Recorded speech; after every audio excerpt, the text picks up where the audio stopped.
12 जून 2025 भारतीय इतिहास का एक ऐसा दिन जिसे लोग कभी नहीं भूल पाएंगे, कभी नहीं। क्योंकि इस दिन एक प्लेन हादसा होती है जिसमें 241 लोग चंद सेकंड में जल के खाक हो जाते हैं, उनके बॉडी तक नहीं मिलते हैं, बॉडी के टुकड़े टुकड़े हो जाते हैं। उसी टुकड़े के सैंपल को उठाकर डीएनए टेस्ट करते हैं, तब पता चलता है कि ये बॉडी किस आदमी का है। तो चलिए जानते हैं 12 जून के इस भयावह घटना को पूरा डिटेल से। देखिए, दरअसल में होता क्या है कि 12 जून को दोपहर 1:30 बजे के करीब बहुत सारे यात्री इस प्लेन में आ चुके होते हैं और प्लेन टेकअप के लिए तैयार रहती है। लोग काफ़ी खुश रहते हैं, अपने घर में मैसेजेस करते हैं और अपने लोगों को सूचना देते हैं कि हम पहुंच के कॉल करेंगे। लेकिन किसे पता था कि ये सभी यात्री अपने मंजिल को नहीं पहुंच पाएंगे और चंद मिनटों के बाद अपनी आखिरी सांस को गिनेंगे। पता है, अहमदाबाद से लंदन जाने के लिए इस प्लेन में क्रू मेंबर सहित 242 लोग बैठे हुए थे और सपने देख रहे थे कि यह एक अच्छी यात्रा होगी। कुछ बच्चियां जो है खिड़की से बाहर देख रही थी, बाहर का नज़ारा, और काफ़ी खुश हो रही थी कि ये प्लेन उड़ेगा तो कितना मज़ा आएगा। और कुछ महिलाएं अपने नवजात बच्चों को स्तनपान करा रही थी। बाकी सब इस प्लेन में काफ़ी खुश थे और एक्साइटेड थे। प्लेन में एयर होस्टेस आती है और सूचना देती है कि आप एक बेहतर और सेफ यात्रा के लिए तैयार हैं, प्लेन टेकअप होने वाली है। प्लेन में सभी लोग रिलैक्स फील करते हैं, आप देख सकते हैं, और खुश रहते हैं कि चलो अब प्लेन टेकअप होने वाली है, हम अपने मंजिल की ओर जल्दी पहुंच जाएंगे। लेकिन इन सभी को कहां पता था कि चंद मिनटों के बाद यह अपनी जिंदगी की आखिरी सांस लेंगे। तो चलिए जानते हैं कि आखिर ये घटना हुआ कैसे। दरअसल 12 जून को लगभग 1:30 बजे यात्रियों को सूचना दिया जाता है। यात्री सब तैयार हो जाते हैं कि प्लेन टेकअप होने वाली है और उसके बाद प्लेन टेकअप होती है। और पता है, मात्र 40 सेकंड के बाद प्लेन ऑटोमेटिक जो है वो डाउन होने लगती है।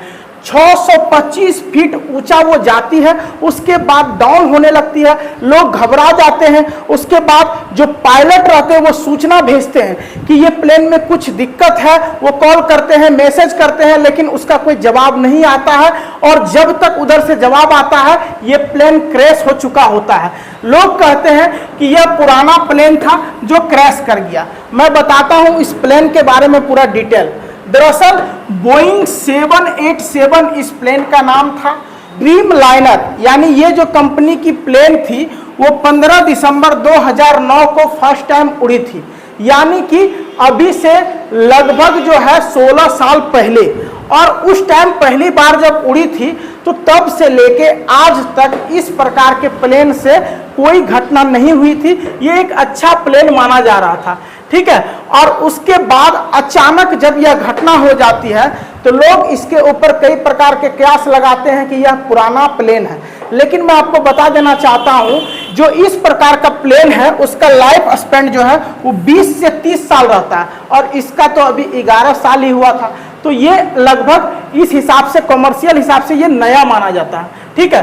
और अब बात करते हैं कल के घटना की, यानी 12 जून के घटना की। एयर इंडिया 171 फ्लाइट अहमदाबाद से लंदन के लिए रवाना होती है। जब ये प्लेन टेकऑफ होती है वो टाइमिंग रहता है 13:39। इसी के 40 सेकंड के बाद ये प्लेन अचानक डाउन होने लगती है और 625 फीट, जैसा कि अभी हमने बताया, 625 फीट ऊंचा जाती है, उसके बाद डाउन होने लगती है और फिर अचानक एक बिल्डिंग से जाके टकरा जाती है जहां पे कुछ डॉक्टर खाना खाते रहते हैं। उसमें से 6 डॉक्टर की मौत हो गई उसी जगह पर। बाकी अभी सबका इलाज चल रहा है। रिपोर्ट पूरी तरीके से आने के बाद आपको पता चल जाएगा। अब आप सोच रहे होंगे कि जब यह प्लेन लगभग नया था तो क्रैश कैसे कर गया। हो सकता है इसको चलाने वाले जो पायलट होंगे उनमें कोई गड़बड़ी होगा। तो मैं आपको बता देना चाहता हूं, वो वेल एक्सपीरियंस थे और लगभग 8200 घंटा प्लेन चलाने का इन्हें एक्सपीरियंस था। बहुत सारे लोगों को ये ट्रेन करते थे जिनका नाम था कैप्टन सुमित, और ये बहुत एक्सपीरियंस आदमी थे। और इसके साथ जो को पायलट बैठे थे ना, उन्हें भी लगभग 1100 घंटा, यानी कि दोनों को बहुत अच्छा एक्सपीरियंस था प्लेन चलाने का। लेकिन फिर भी ये घटना हो जाता है। अब आप सोच रहे होंगे शायद मौसम खराब होगा, तो मैं आपको बता देना चाहता हूं उस समय दोपहर का टाइम था, 1:40 और 40 डिग्री तापमान था। बहुत अच्छा वेदर था, वेदर में कोई दिक्कत नहीं था, ठीक है। लेकिन ये प्लेन दुर्घटना हो कैसे गई, तो इसके लिए प्लेन में ब्लैक बॉक्स होता है जिसको जांच किया जाएगा कि कोई टेक्निकल फेल तो नहीं हो गया, जो अचानक एक इंजन खराब होता है किसी प्लेन का, लेकिन इसका दोनों इंजन खराब हो गया। एयर इंडिया और बोइंग कंपनी इस पर विशेष ध्यान देगी और भारत के गवर्नमेंट को भी ध्यान देना चाहिए कि इसके पीछे कोई साजिश तो नहीं था। जो 241 लोग क्षण भर में जल के राख हो जाते हैं। इस दुर्घटना में जितने भी लोग मारे गए उनमें से सबसे पहले हम चर्चा करेंगे विजय रूपानी की, जो फॉर्मर चीफ मिनिस्टर थे गुजरात के, जिनका देहांत हो जाता है इसी दुर्घटना में, जो अपनी बेटी से मिलने के लिए लंदन जाते हैं। उसके बाद इसी प्लेन में एक और महिला थी जिसके बारे में अब हम चर्चा करेंगे, जिसका नाम था खुशबू राज पुरोहित, जो अपने पति से मिलने के लिए लंदन जा रही थी और अभी ही लगभग कुछ महीने पहले इनका शादी हुआ था और ये अपने पति से पहली बार लंदन मिलने जा रही थी और इस दुर्घटना में बेचारी ये मारी जाती है।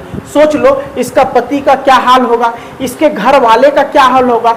तो बहुत ही भयावह घटना है और यह घटना कोई नहीं भूल सकता है। उसके बाद तीसरा नाम है डॉक्टर कोमी व्यास।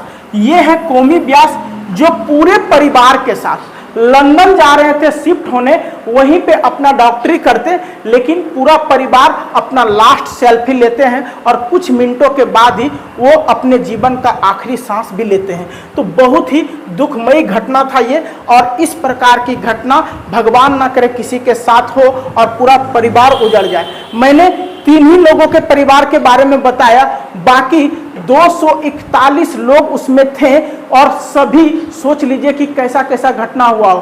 कोई माँ अपने बेटे को लंदन भेजी होगी यह सोचकर कि हमारा बेटा सुरक्षित पहुंचेगा। अब तो लोग लगता है प्लेन में यात्रा करने से भी डरेंगे। कई ट्रेन हादसा भी इंडिया में देखने को मिला है पिछले कुछ सालों में, और अब ये प्लेन हादसे भी होने लगे हैं।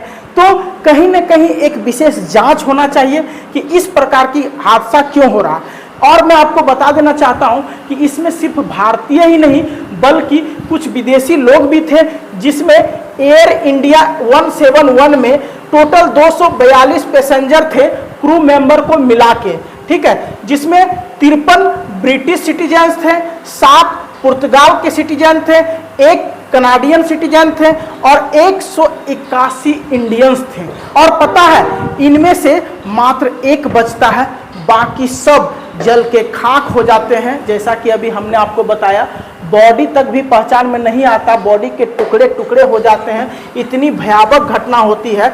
और कल रात तक जो पता चला कि 204 लोग मारे जा चुके थे, जिसका बॉडी रिसीव किया गया, कि यह घटना बहुत ही भयानक था, बहुत भयानक। आप देख रहे हैं कि जब प्लेन क्रैश किया था तो प्लेन का परखच्चा उड़ गया था, उसके कई पार्ट्स इधर उधर फैल गए थे। एक बिल्डिंग के ऊपर गिरा था, जो बिल्डिंग धंस गया था, और आप देख सकते हैं कि प्लेन का ये भाग किस प्रकार से खंडित होकर इधर उधर पड़ा हुआ है। और इसके बाद आपको लगता है कि कोई बचा होगा, और इस बिल्डिंग में जहां पे ये प्लेन गिरा था उस बिल्डिंग में कुछ MBBS डॉक्टर जो थे वो लंच कर रहे थे, और उसमें से भी 6 लोग मारे जा चुके हैं, ऐसा पुष्टि हुआ है। बाकी अभी हॉस्पिटल में बहुत सारे हैं, उनमें से कौन बचेगा नहीं बचेगा इसकी कोई गारंटी नहीं है। जो रेस्क्यू टीम है वो सभी देख सकते हैं कि यहाँ पे अभी भी सर्च कर रहे हैं कि कुछ परिवारजन वालों को उसके बेटे, उसके बेटी या उसके परिवारजनों का लाश तक नहीं मिला, और सभी ढूंढने में परेशान हैं कि कब ये लाश मिलेगा। तो ये बहुत ही भयानक घटना था। देख सकते हैं इस प्रकार से घटना होने के बाद जिस प्रकार इसका पार्ट पुर्जा सब टूट टूट के जहां तहां बिखरा पड़ा है, वैसे में कोई बच सकता है, लेकिन एक आदमी बचा जिसका नाम है रमेश कुमार, जो ब्रिटिश नागरिक था लेकिन इंडियन ओरिजिन के ये है, ठीक है। तो आपको ये पता चला जो 11A सीट नंबर पे बैठे थे जो इमरजेंसी विंडो के बगल में था।